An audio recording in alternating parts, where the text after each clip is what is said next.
First, close up Streamer.Bot. Go to the Streamer.Bot website and download the latest version.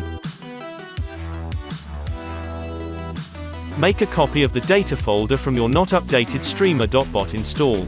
Copy the files from the just downloaded version into your main Streamer.Bot insta.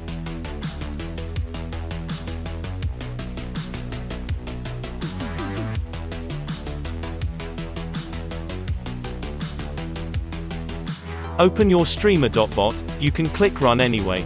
Now your Streamer.Bot should be updated.